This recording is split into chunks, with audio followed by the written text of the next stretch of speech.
Senator Kaine, the sponsor of the LIFT Act and the Fair Housing Improvement Act. Thank you, Mr. Chair, and thanks to the witnesses. This is a very important topic. Since we are in a discussion sort of about macroeconomic trends, I do think it's important to mention the set of articles that have just come out in the last few days, exemplified by one in the Washington Post, January 28, from David Lynch, that I'd like to add to the record. Falling inflation, rising growth give the U.S. the world's best recovery. There are economic challenges, but one of the ways to look at these challenges and how is to look at how other nations, Europe, Canada, Mexico, Japan, China, have dealt with COVID and post-COVID. And the assessment is that the U.S. has done the best job in coming out of COVID. And not that every economic issue is solved, but in terms of inflation going down and the recovery dramatically stronger than what was predicted, dramatically stronger than other nations, there's a lot to be said for the policy actions that have been taken by Congress in order to help the U.S. have this strong economic recovery. Now, on housing, I was a fair housing lawyer for 18 years before I got into state politics, and so this is a topic that's very, very close. I was also a local elected official and a governor dealing with the LIHTC, dealing with home funding and knowing how important it is.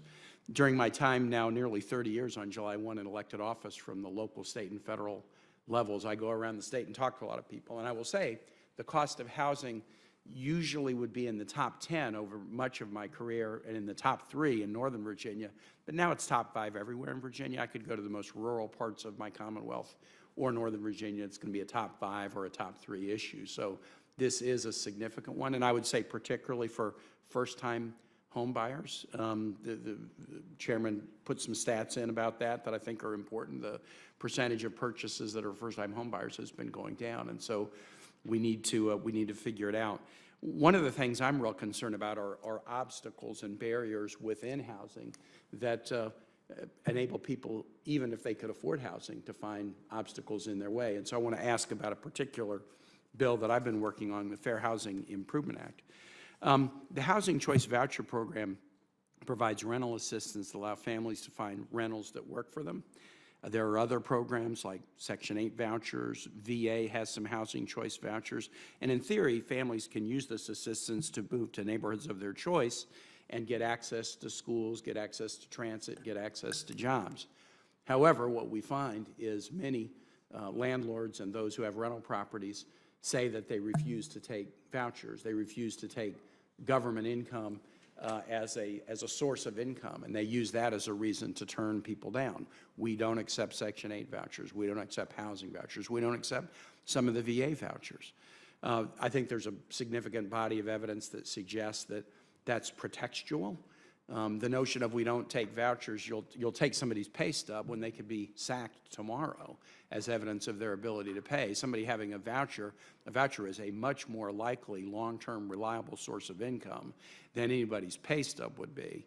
What we've seen around the country, including in Virginia, is Commonwealth and states adding to the fair housing laws and prohibiting discrimination on the grounds of source of income.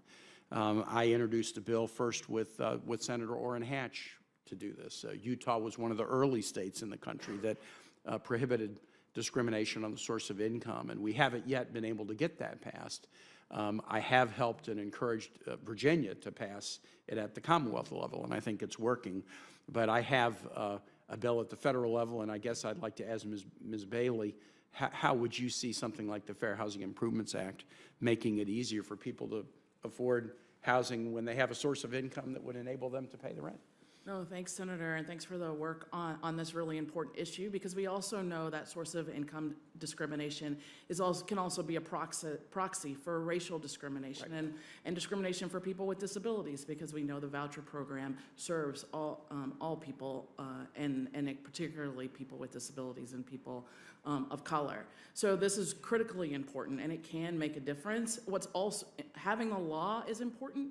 Also, putting the resources behind enforcement of the law is a critical component of any source of income anti-discrimination measures, because we have to make sure that landlords know that there will be action taken if they discriminate against voucher holders, because we just need everyone to be able to have a safe place to call home.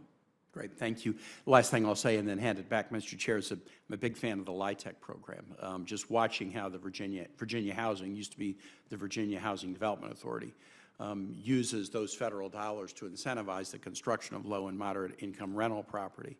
And putting requirements in that means significant percentages of those receiving the LIHTC funding have to be accessible units for seniors, for folks with disabilities. Much of the accessible housing stock in Virginia has been produced through smart use of LIHTC. And so I'm a strong believer that you don't have to create a new program when you have one that's working. You just need to do more of it. And I think LIHTC is one of those. With that, thanks to the witnesses, I hand it back. And thank you to Senator Kaine for his